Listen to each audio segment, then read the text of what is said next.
नमस्कार दोस्तों, आज हम फिर आप लोगों के सामने आए हैं। भारतीय राष्ट्रीय संघ या कहें इसी को भारतीय राष्ट्रीय कांग्रेस। हमारे बच्चों, बहुत सारे स्टूडेंट या बच्चों का एक बात सवाल था कि राष्ट्रीय कांग्रेस के अधिवेशन बहुत ज्यादा पूछे जा रहे हैं और बहुत परेशान करते हैं। फिर हमारे भी दिमाग में ये बात आई कि भारतीय राष्ट्रीय कांग्रेस के अधिवेशन तो हमारे टाइम पे भी बहुत पूछे जाते थे, चाहे वो पीसीएस का एग्जाम हो, चाहे वो वनडे एग्जाम हो या किसी भी चीज के एग्जाम में कांग्रेस के अधिवेशन से तो हमेशा एक क्वेश्चन आता ही आता है। तो हमने सोचा क्यों ना हाई स्कूल के बच्चों का भी देखा जाए और इसी के साथ साथ जो हमारे भाई लोग कंपटीशन की तैयारी कर रहे हैं उनका भी देखा जाए। तो बात करें किसकी, इस पे भारतीय राष्ट्रीय संघ क्यों लिखा गया है, तो शुरुआत होती है इसकी भारतीय राष्ट्रीय संघ से ही। इसकी स्थापना, भारतीय राष्ट्रीय संघ की स्थापना जिसे हम लोग जानते हैं भारतीय राष्ट्रीय कांग्रेस के नाम से। तो इसकी बात करें इसकी स्थापना कब होती है, तो इसकी स्थापना होती है 28 दिसंबर 1885 को। और इसके संस्थापक कौन थे, इसके संस्थापक थे ए ओ ह्यूम। एक अंग्रेज ने इसकी स्थापना की।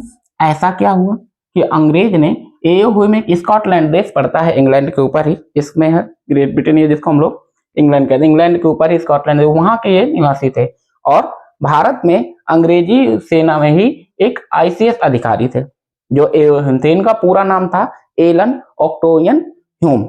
इन्होंने कहां पे स्थापना करी, संस्थापक तो ये हुए, तो कांग्रेस के प्रथम अध्यक्ष कौन हुए, जो कांग्रेस के प्रथम अध्यक्ष थे वो थे व्योमेश चंद्र बनर्जी। व्योमेश चंद्र बनर्जी, इन्हीं को हम लोग डब्ल्यू.सी. बनर्जी के नाम से भी जानते हैं। इनका नाम था व्योमेश चंद्र बनर्जी। कई बार एग्जाम में आप लोगों को कंफ्यूज करने के लिए डब्ल्यू.सी. बनर्जी, एक व्योमेश चंद्र बनर्जी थे और एक के सत्येंद्रनाथ बनर्जी, दोनों को रख देता है, लेकिन आपको क्या याद रखना, व्योमेश चंद्र बनर्जी पूरा नाम याद रखिएगा। और इसकी स्थापना की कहां गई थी, इसकी स्थापना जिस जगह पे की गई थी उस जगह का नाम था बंबई।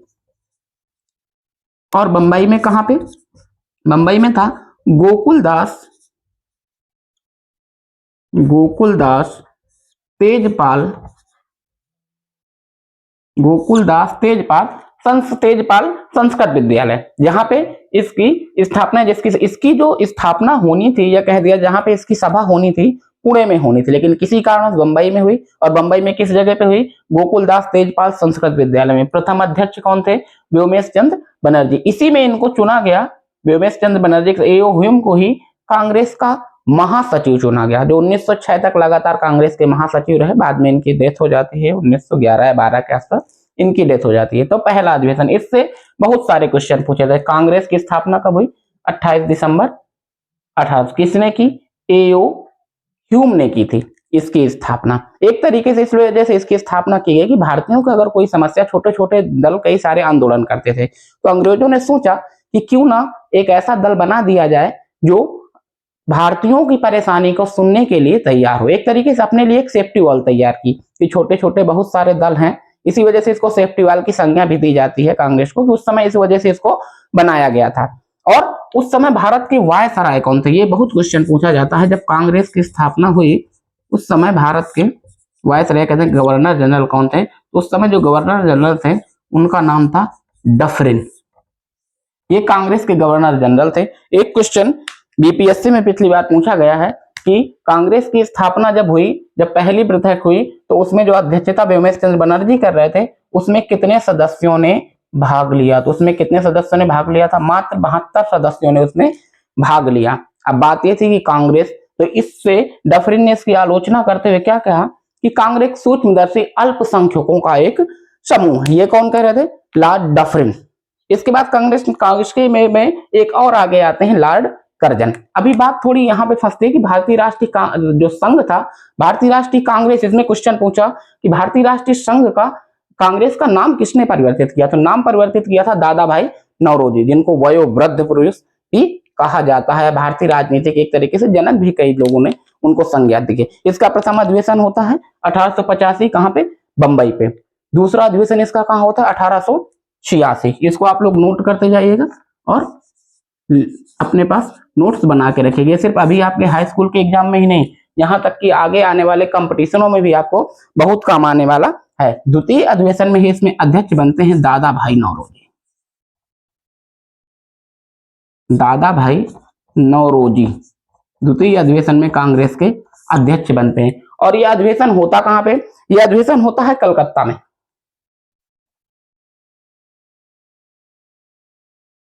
कहां पे होता है अधिवेशन?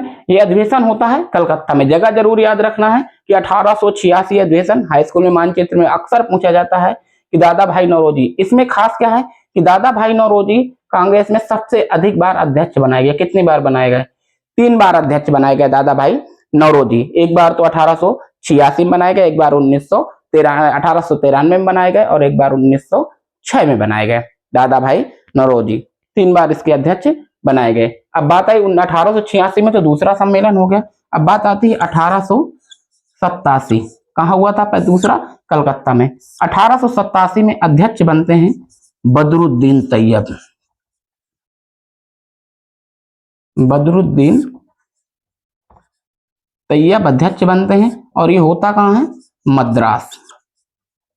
मद्रास को किसे? वर्तमान चेन्नई, जिसे हम लोग चेन्नई के नाम से जानते हैं वही। अब इसमें क्वेश्चन क्या पूछता है कि भारतीय राष्ट्रीय कांग्रेस के प्रथम मुस्लिम अध्यक्ष कौन थे? तो भारतीय राष्ट्रीय कांग्रेस के प्रथम मुस्लिम अध्यक्ष कौन थे? तो बदरुद्दीन तैयब। कौन से? 1887। कहां हुआ था? मद्रास में। अब बात करें किसकी? अगले अधिवेशन की। तो अगला अधिवेशन भी आपके लिए बहुत जरूरी है, जो हुआ 1888 में। 1888 का जो अधिवेशन था उसकी अध्यक्षता कर रहे थे जॉर्ज यूले। George Yule. अब ये अधिवेशन कहां हुआ था? ये अधिवेशन हुआ आपका इलाहाबाद। इलाहाबाद। अब आप देखिए, पहला अधिवेशन जो आपका हुआ था, पहला अधिवेशन आपका हुआ कहां? बंबई में। दूसरा कहां हुआ? कलकत्ता में। तीसरा कहां हुआ? मद्रास में। चौथा कहां हुआ? इलाहाबाद में। अब इससे पूछे जाने वाले क्वेश्चन, जो जॉर्ज यूले थे, पहली बात तो प्रथम विदेशी अध्यक्ष थे कांग्रेस के, जो पहली बार अध्यक्ष बनाए गए। दूसरी चीज, प्रथम अंग्रेज अध्यक्ष थे और प्रथम ईसाई अध्यक्ष थे। अब देखिए, पहला जो अध्यक्ष था व्योमेश चंद्र बनर्जी, हिंदू धर्म से। दूसरे अध्यक्ष दादा भाई नौरोजी, पारसी थे। तीसरे अध्यक्ष बदरुद्दीन तैयब, मुस्लिम थे। चौथे अध्यक्ष जॉर्ज यूले, ईसाई धर्म से थे। ईसाई धर्म से प्रथम अंग्रेज थे। और दूसरी चीज इससे क्या रिलेटेड थे? तीसरी चीज इससे रिलेटेड थी प्रथम विदेशी नागरिक जिनको अध्यक्ष बनाया गया कांग्रेस का।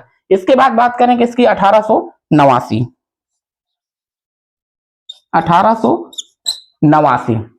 1889 की बात करें तो ये भी जरूरी है, इसमें बनते हैं विलियम वेडरबर्न। ये दूसरे अंग्रेज थे जो बनाए गए। विलियम वेडरबर्न कहां बने? बंबई में बने। इस वजह से ये जरूरी है 1889 वाले, विलियम वेडरबर्न एकमात्र अंग्रेज थे जो 2 बार कांग्रेस के अध्यक्ष बने। इस क्वेश्चन को पूछा ऐसा कौन सा अंग्रेज था जिसको 2 बार कांग्रेस का अध्यक्ष बनाया गया? तो वो कौन थे? William Wedderburn. इनको लिख लेते हैं, आप लोग भी लिख लीजिएगा, कई बार क्वेश्चन पूछा गया कंपटीशन में। William Wedderburn. विलियम वेडरबर्न जो कांग्रेस के 2 बार अध्यक्ष बने 1889 में। कहां पे बने थे? बंबई में। अब देखिए, अगर भारत के मानचित्र पे इसको देखें कि किस प्रकार से भारत के मानचित्र पे ये बना हुआ है, इन सारी चीजों को नोट करते हुए जाइएगा।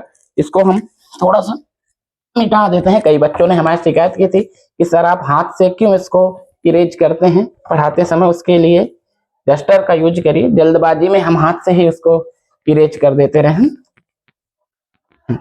तो इसमें अगर भारत के मानचित्र में अगर आप बात करेंगे कि किस प्रकार से, देखिए इसको क्यों अलग अलग उसमें कांग्रेस के अधिवेशन किए गए, अलग अलग करने की वजह क्या थी? उस समय कांग्रेस के अधिवेशन में बहुत ज्यादा लोग शामिल नहीं होते थे, इसीलिए अलग अलग लोगों ने इसकी अलग अलग बातें कह के इसकी आलोचना की। सिर्फ विदेशी नागरिकों ने ही नहीं, यहाँ तक कि भारतीय नागरिकों ने भी इसको आलोचना की है। इसके बारे में अभी हम बताएंगे कौन से नागरिकों के द्वारा क्या कहा गया। देखिए, पहला अधिवेशन हम क्या कर रहे हैं? पहला अधिवेशन कहाँ हुआ है इसका? अगर पहले अधिवेशन की बात करें तो पहला अधिवेशन देखिए होता है यहाँ पे बंबई में।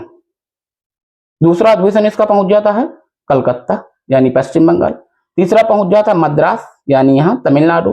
और चौथा पहुंच जाता है इलाहाबाद। तो देखेंगे ऐसे ऐसे ऐसे, यानी पूरे भारत में एक तरीके से इसका अधिवेशन चल रहा था पूरे।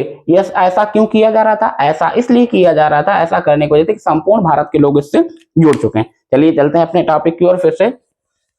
तो अगला अधिवेशन जो इंपॉर्टेंट है आपके लिए बहुत ज्यादा एग्जाम की दृष्टि से, वो होता है कब? 1896। कहां हुआ? कलकत्ता। क्यों इंपॉर्टेंट है? इसमें जो अध्यक्ष थे वो थे रहीमतुल्ला सयानी। इसके जो अध्यक्षता कर रहे थे वो कौन कर रहे थे? इसकी अध्यक्षता कर रहे थे रहीमतुल्ला सयानी।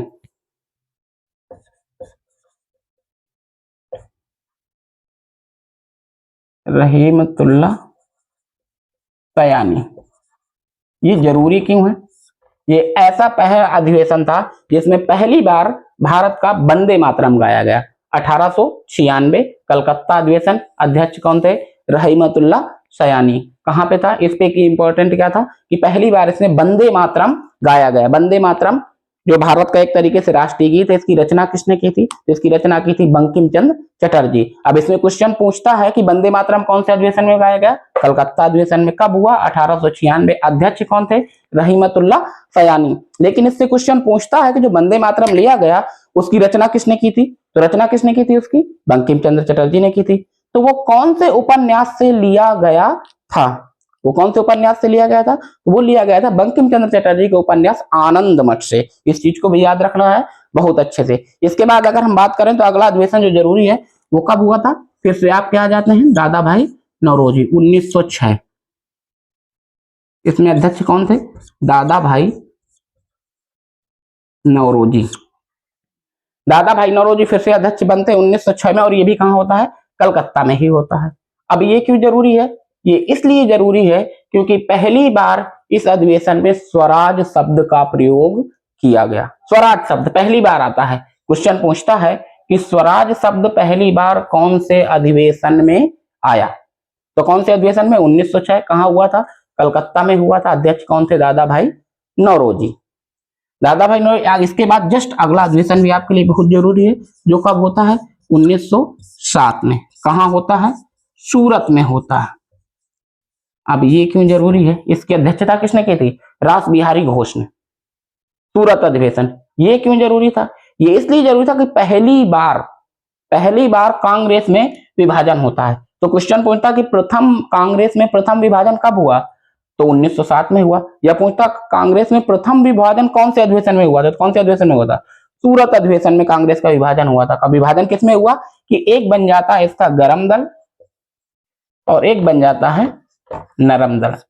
हमारे तैयारी वाले छात्र सब इस बात को जानते होंगे कि गरम दल और नरम दल, यानी ऐसे जिसमें थोड़ा गर्म लोग थे, जैसे बात करें लाला लाजपत राय, बाल गंगाधर तिलक, बिपिन चंद्र पाल। नरम दल में जैसे आपके गोपाल कृष्ण गोखले हो गए और दादा भाई नौरोजी, ये जो वयोवृद्ध लोग थे जो चाहते थे अहिंसा का पालन करके आजादी चाहे। और गरम दल में कौन से लोग थे? जो चाहते अहिंसा से कुछ ना होगा, हमें हथियार उठाने पड़ेंगे तभी हमको आजादी मिलेगी। 1907 हो गया। 1907 के बाद आती है कि इंपॉर्टेंट और अधिवेशन आता है 1911। ये भी कहां होता है? ये भी होता है कलकत्ता में। कलकत्ता 1911 में ही कलकत्ता में। और ये क्यों जरूरी है? ये इसलिए जरूरी क्योंकि इसमें पहली बार जनगण मन गाया गया। जनगण मन गाया गया। पहली बार इस अधिवेशन में जनगण मन शब्द का प्रयोग हुआ। और इसके जो अध्यक्ष थे विशन दास थे। इसके अध्यक्ष कौन थे? विशन दास थे कलकत्ता अधिवेशन में।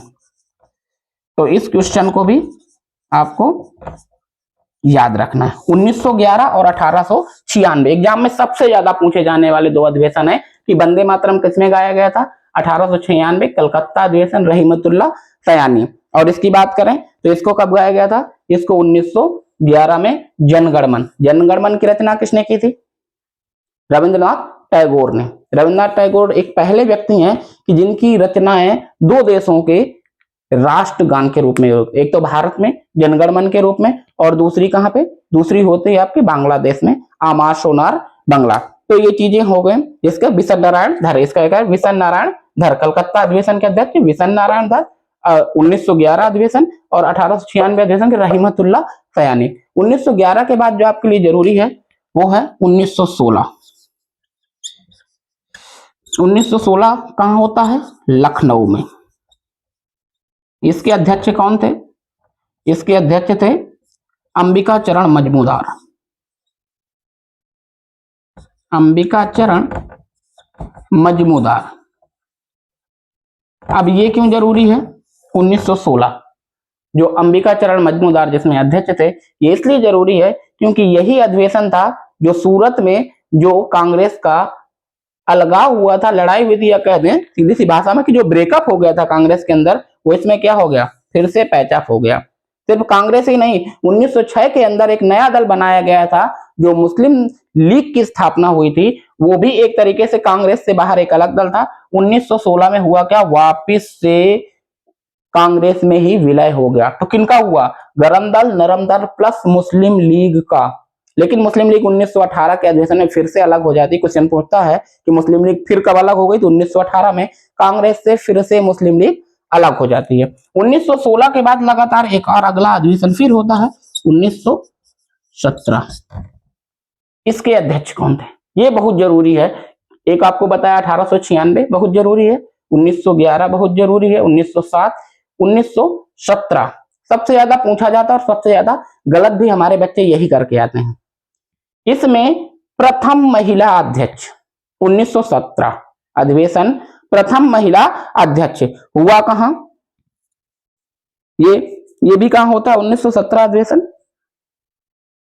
1917 अधिवेशन के अध्यक्ष, 1917 अधिवेशन के अध्यक्ष कौन थे? तो 1917 अधिवेशन की अध्यक्षता थी एनी बेसेंट। एनी बेसेंट ये प्रथम महिला थी। इसमें कंफ्यूजन कहां हो जाता है? कंफ्यूजन यहां हो जाता है कि जो एनी बेसेंट थी ये प्रथम महिला अध्यक्ष थी, लेकिन विदेशी थी। कहां की थी? आयरलैंड की थी। बाद में इन्होंने बाल गंगाधर के साथ मिलकर बाद में क्या 1916 में इन्होंने एक तरीके से होम रूल लीग की स्थापना करी थी और भी कई सोसाइटियों की अध्यक्ष थी। और क्वेश्चन पूछता है कि भारत की प्रथम महिला अध्यक्ष कौन थी? तो अभी वो बताएंगे। अभी कांग्रेस के एक उसमें सिर्फ 3 ही महिला अध्यक्ष नहीं, पूरे परिकाल में अगर देखा जाए तो कांग्रेस के अध्यक्षों की बात करें तो सिर्फ 3 ही। एक तो एनी बेसेंट 1924 में बनती है आपकी सरोजनी नायडू कानपुर अधिवेशन, और 1933 नलनी, श्रीमती नलनी बनती हैं कांग्रेस की अध्यक्षता। तो अभी तक कांग्रेस के पूरे अधिवेशनों की बात करें तो 1903 तक देखा जाए तो 1903 तक सिर्फ 3 ही महिला अध्यक्ष हुई हैं। 1903 तक 3 ही महिला अध्यक्ष बनाई गई हैं। इसमें से जो आपकी एक तो थी 1917 में आपकी बनती है महिला अध्यक्ष एनी बेसेंट, प्रथम महिला अध्यक्ष थी कलकत्ता में। और 1933 की बात करें तो ये भी कलकत्ता में ही थी नलिनी सेन गुप्ता। 1917 के बाद एक इसको 1917 के बाद ऐसे ना कि और मां के अधिवेशन अभी आगे जरूरी नहीं थे। 1920 कहां होता है? कलकत्ता। आजादी के पहले तक जो सबसे ज्यादा अधिवेशन वो कहां हुए? कलकत्ता में। कलकत्ता में आजादी के पहले 10 अधिवेशन हो गए थे, 10 सबसे ज्यादा। क्यों? उस समय कलकत्ता ही सबसे फेमस था। 1911 तक यहाँ तक कि भारत की राजधानी भी था। 1912 में भारत की राजधानी बदली और राजधानी क्या हो गई? राजधानी हो गई आपकी दिल्ली 1912 से। इसमें भी 2 क्वेश्चन पूछता है राजधानी को लेके भी कि 1911 में राजधानी के लिए अनाउंस किया, यानी घोषणा की गई थी कि भारत की राजधानी दिल्ली होगी। कब से होगी? 1 जनवरी 1912 से। 1 जनवरी 1912 से जो भारत की राजधानी होगी वो क्या होगी? वो होगी दिल्ली। लेकिन अनाउंस कब हुआ था? 1911 में। तो इस क्वेश्चन को 2 तरीके से पूछता है, तो आप लोग इस पे कंफ्यूज बिल्कुल मत होइएगा कि भारत की राजधानी दिल्ली बनाई जाएगी, इसकी घोषणा कब की गई थी? 1911 में। लेकिन भारत की राजधानी दिल्ली कब बनी? तो कब बनी? 1912 में। ऐसे ही हम लोग क्वेश्चन गलत करके तो घर में कहते हैं हमारा तो 1 नंबर बिल्कुल से पक्का, और जब बाद में आंसर किसकी आती है, जब बाद में जब नंबर कम आती थी तो गलत कैसे हो गया? गलत तो नहीं होना चाहिए था, लेकिन वो गलत होता है। अब बात करें 1920 की। 1920 में एक विशेष अधिवेशन बुलाना पड़ता है बीच में ही, जिसकी अध्यक्षता कौन करते हैं? लाला लाजपत राय। अब ये विशेष अधिवेशन क्यों बुलाया गया था? ये विशेष अधिवेशन ये इसलिए बुलाया गया था कि एक आंदोलन 1920 में चलाया गया, जिसे हम कहते हैं असहयोग आंदोलन, जिसके लिए पारित करना कांग्रेस उसको समर्थन करे। लेकिन 1920 में ये सफल 1920 के जो विशेष अधिवेशन बीच में बुलाया गया, ये लाल लाजपत ये सफल नहीं हुआ। और इसमें क्या हुआ, इसमें कांग्रेस को भारत छोड़ो आंदोलन के लिए पारित करने की सुझाव नहीं मिला, या इन्होंने अपना साथ देने से मना कर दिया, इस वजह से पारित नहीं हो सका। 1920 में दोबारा से फिर से एक अधिवेशन होता है। ये 1920 का कहां हुआ, पहले कलकत्ता में हुआ, और दूसरा 1920 में जब होता है वो कहां होता है, नागपुर, यानी अपने समय दिसंबर में ही फिर से होता है नागपुर अधिवेशन। 1920 में ही नागपुर अधिवेशन, इसके वो कौन थे, वीरेश दास टोरी। तो नागपुर अधिवेशन जब दोबारा होता है, इसमें क्या था, असहयोग आंदोलन को कांग्रेस समर्थन देने के लिए कह देती है, और वापस से कांग्रेस में वो असहयोग आंदोलन शुरू होता है। लेकिन इसमें क्वेश्चन पूछता भी है असहयोग आंदोलन से कि असहयोग आंदोलन क्यों स्थगित कर दिया गया। आप लोगों में से जिसको ये बात पता हो जरूर बताइएगा कमेंट करके कि असहयोग आंदोलन स्थगित करने की वजह क्या थी, या असहयोग आंदोलन क्यों स्थगित किया गया। नहीं फिर हम अगले वीडियो में इसके बारे में विस्तार से बताएंगे, कौन कौन से आंदोलन, गांधी जी के प्रमुख आंदोलनों के बारे में हम लोग चर्चा करेंगे। इसके बाद बात आती है कब, 1924, सबसे ज्यादा पूछा जाने वाला 1924 कांग्रेस अधिवेशन कहां हुआ, बेलगाम। बेलगाम कहां है, कर्नाटक में। कर्नाटक, बेलगाम अधिवेशन कर्नाटक में हुआ, यानी बेलगाम कर्नाटक के अंदर ही है।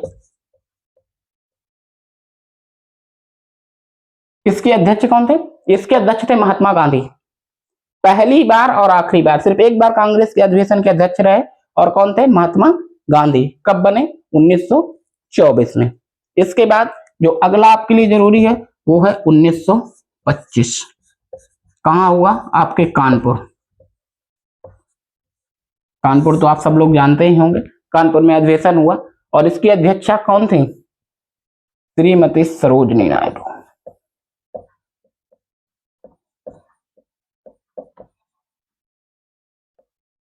सरोजनी नायडू। देखिए बताए थे इस क्वेश्चन को दो तरीके से पूछता है। कांग्रेस की प्रथम भारतीय अध्यक्ष, भारतीय महिला अध्यक्ष श्रीमती सरोजनी नायडू। कांग्रेस की प्रथम महिला अध्यक्ष श्रीमती एनी बेसेंट, वो कहां थी, कलकत्ता में, और ये कहां है, कानपुर में। अगर पूछेगा प्रथम महिला अध्यक्ष तो 1917 कलकत्ता अधिवेशन। अगर पूछता प्रथम भारतीय महिला अध्यक्ष तो श्रीमती सरोजनी नायडू। बात समझ में आई। इसके बाद बात करें 1929 लाहौर अधिवेशन। 1929 कहां होता है, लाहौर में होता है, लाहौर अधिवेशन। अध्यक्षता कौन करता है, भारत के बनने वाले प्रथम प्रधानमंत्री पंडित जवाहरलाल नेहरू। पंडित जवाहरलाल नेहरू। इसमें क्या होता है, इसमें पहली बार कहा गया कि हमको पूर्ण स्वराज चाहिए। ऐसा कुछ नहीं, इसमें क्या कहा गया, पहली बार कहा गया कि मुझको पूर्ण स्वराज चाहिए। स्वराज की बात देखिए 3 बार आई है। पहली बार 1906 में, जिसमें दादा भाई नौरोजी अध्यक्षता कर रहे थे कलकत्ता अधिवेशन में, उसमें कहा गया 1906 में कि हमको पहली बार स्वराज शब्द का प्रयोग हुआ। दूसरी बार स्वराज मेरा जन्म सिद्ध अधिकार है 1916। 1916 में किसने कहा स्वराज मेरा जन्म सिद्ध अधिकार है, बाल गंगाधर तिलक ने। कांग्रेस के 1916, जिसमें कहां थे, अंबिका चरण मजूमदार, लखनऊ अधिवेशन, जिसमें उसमें उन्होंने कहा था कि स्वराज मेरा जन्म सिद्ध अधिकार है जिसे मैं लेकर रहूंगा। और तीसरी बार स्वराज कब आता है, लाहौर अधिवेशन, जिसमें पंडित जवाहरलाल नेहरू का अध्यक्षता लाहौर में हुआ, रावी नदी के तट पर। इसकी एक जरूरी बात यह है, इसी दिन हमने कसम खाई कि अगले साल से, या प्रण किया गया कि अगले साल 26 जनवरी 1930 से हम लोग हर साल स्वाधीनता दिवस मनाएंगे। 26 जनवरी को हम लोग स्वाधीनता दिवस मनाएंगे। इसीलिए हमारा संविधान बनके भले 26 नवंबर 1949 को तैयार हो गया, तो उसके बावजूद हमने 2 महीने तक उसका इंतजार किया और 26 जनवरी 1950 को लागू किया। ऐसा नहीं संविधान बनके हम किसी 26 जनवरी को पहले से, क्योंकि हम 1930 से हर 26 जनवरी को स्वाधीनता दिवस मनाते हुए आ रहे थे। और कब इसका प्रण कब किया गया था, 1929 लाहौर अधिवेशन में अध्यक्षता कौन कर रहे थे, पंडित जवाहरलाल नेहरू। इसके बाद बात आती है 1931। ये 1929 और 1931 ये दोनों अधिवेशन कहाँ हुए? पाकिस्तान में। वर्तमान पाकिस्तान, उस समय तो भारत ही था, पाकिस्तान नहीं था। 1931 में अधिवेशन कहाँ होता है? कराची। और इसमें अध्यक्षता कौन कर रहे थे? सरदार वल्लभ भाई पटेल। सरदार वल्लभ भाई पटेल।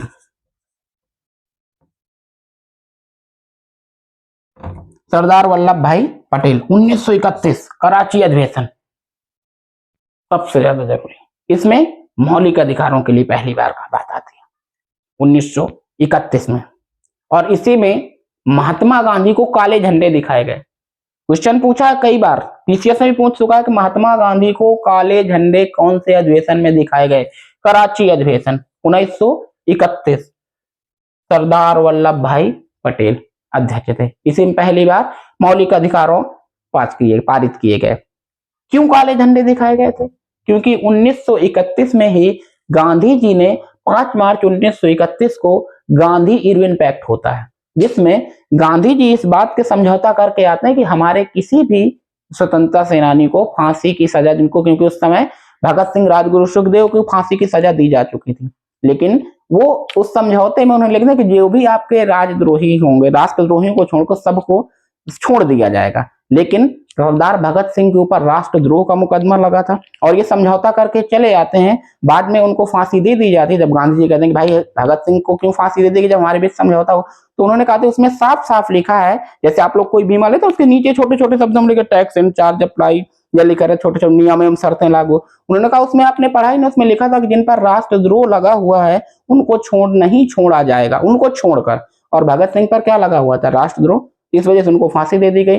तो इस वजह से इनकी आलोचना हो रही थी कि आप तो इतने बड़े वकील, महात्मा गांधी जी बहुत बड़े माने हुए वकील हुआ करते थे, तो आपसे ऐसी गलती कैसे हुई कि आपने इस बात को, सेवा शर्तों को ठीक से पढ़ा नहीं। इस वजह से कराची अधिवेशन में महात्मा गांधी जी को काले झंडे दिखाए गए। और इसी अधिवेशन में जब महात्मा गांधी को काले झंडे दिखाए गए तो महात्मा गांधी जी ने एक बात कही कि गांधी मर सकते हैं पर गांधीवाद कभी नहीं मरेगा। 1931 के बाद आता है 1937 का अधिवेशन। 1937 में एक बार पुनः कहां होता है? फैजपुर। ये क्यों जरूरी है? ये प्रथम अधिवेशन था जो कहां हुआ? गांव में। फैजपुर अधिवेशन पहला अधिवेशन था जो कहां होता है? गांव में होता है। अध्यक्षता एक बार पुनः करते हैं पंडित जवाहरलाल नेहरू। पहला अधिवेशन जो कहां हुआ? गांव में हुआ। इसके बाद बात करें अगला अधिवेशन 1938 हरिपुरा। हरिपुरा कहां है? आपका गुजरात में। अध्यक्ष कौन थे? सुभाष चंद्र बोस। एक गरम दल के नेता थे सुभाष चंद्र बोस। हरिपुरा अधिवेशन में अध्यक्ष बने। इसके बाद हरिपुरा कहां है? गुजरात के अंदर आता है। इसके बाद 1939, 38 तो हो गया, 1939 में ये निर्विरोध चुने गए। हरिपुरा अधिवेशन में निर्विरोध सुभाष चंद्र बोस चुने गए, कोई इनके विरोध में रहा ही नहीं। 1939 होता है कहां पे? त्रिपुरी। और त्रिपुरी में दो समुदायों, गरम दल और नरम दल, दोनों में थोड़ा सा लड़ाई झगड़ा या कहते हैं मतभेद उत्पन्न हो जाता है, क्योंकि इस अधिवेशन में पुनः सुभाष चंद्र बोस कहते हैं कि मैं फिर से अध्यक्ष बनूंगा। लेकिन उसी तरफ नरम दल के लोगों का कहना था कि नहीं, जिसमें से प्रमुख थे महात्मा गांधी। उन्होंने कहा कि पट्टाभी सीतारमैया जी अध्यक्ष बनेंगे। दोनों के बीच चुनाव होता है और चुनाव में हार जाते हैं कौन? पट्टाभी सीतारमैया। और विजय किसकी होती है? सुभाष चंद्र बोस की।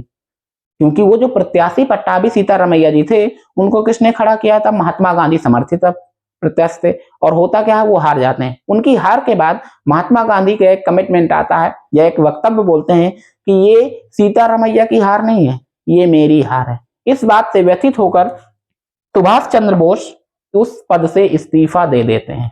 अब क्वेश्चन ये पूछता है कई बार कि त्रिपुरी अधिवेशन में सुभाष चंद्र बोस के इस्तीफा देने के बाद कौन कांग्रेस का अध्यक्ष रहा पूरे साल तक? यानी जब इन्होंने, सुभाष चंद्र बोस ने अध्यक्षता चुनी तो महात्मा गांधी ने कहा जाओ सीतारमैया, देखो अब तो कुर्सी खाली हो गई, जाओ जाके बैठ जाओ।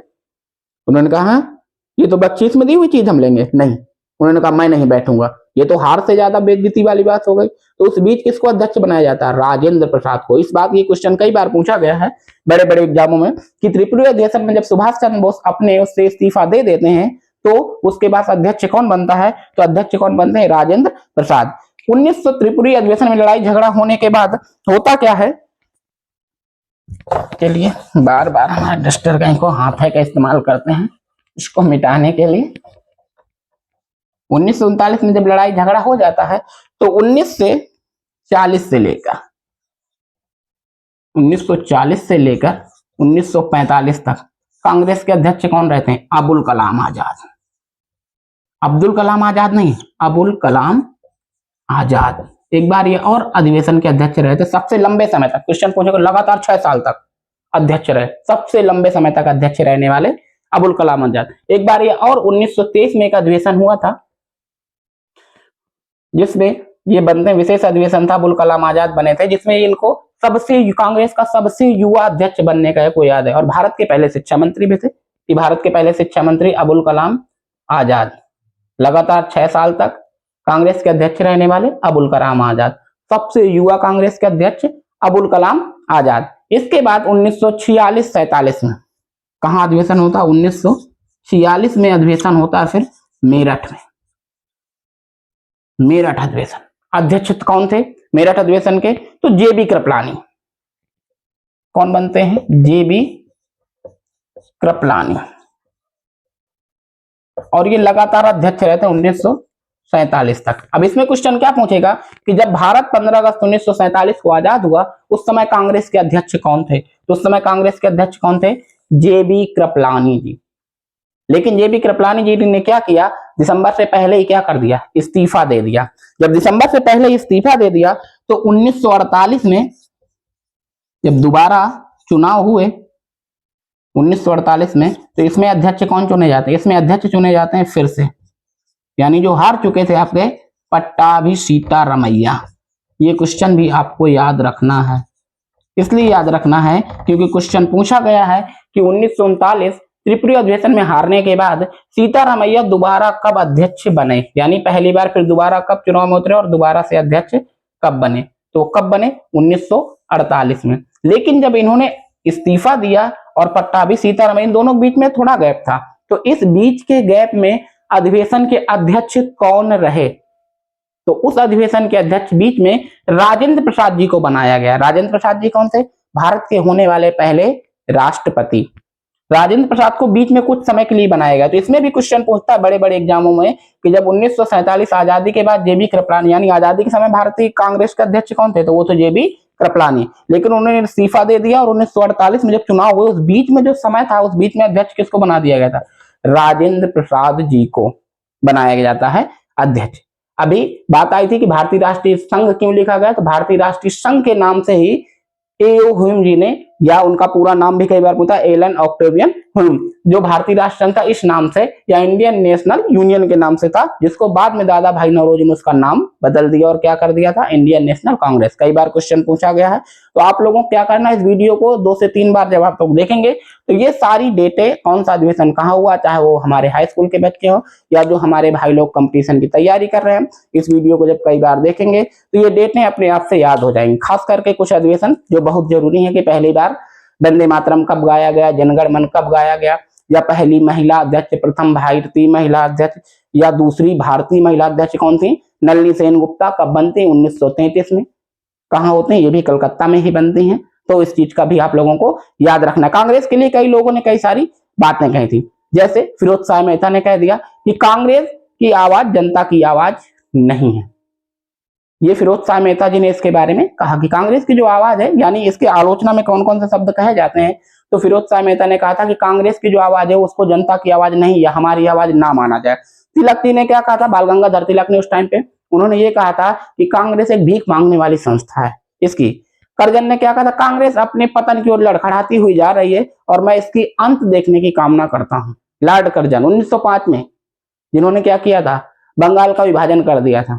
तो 1905 में कांग्रेस अधिवेशन जब हुआ था, जिसमें गोपाल कृष्ण गोखले जी ने अध्यक्षता की थी, जिससे में हम लोगों ने एक आंदोलन 1905 हमारे लिए बहुत जरूरी है भी है। तो 1905 में कई सारी ऐतिहासिक घटनाएं हुई, जैसे कि आपका बंगाल विभाजन हुआ। उस समय हमारा वायसर या गवर्नर जनरल कौन था? तो बात करें उस समय गवर्नर जनरल कौन था? लॉर्ड करजन।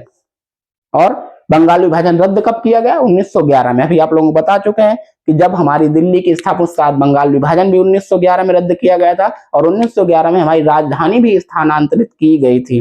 तो इन सारी चीजों को देखते रहिए, सीखते रहिए और आगे ले आने वाले वीडियो हम लेके आएंगे भारतीय राष्ट्रीय आंदोलन या महात्मा गांधी द्वारा चलाए गए प्रमुख आंदोलन। और आपसे बीच में एक क्वेश्चन पूछा गया था कि बताइएगा कि असहयोग आंदोलन क्यों स्थगित कर दिया गया, जिसके बारे में आप कमेंट बॉक्स में हमको जरूर बताइए। धन्यवाद।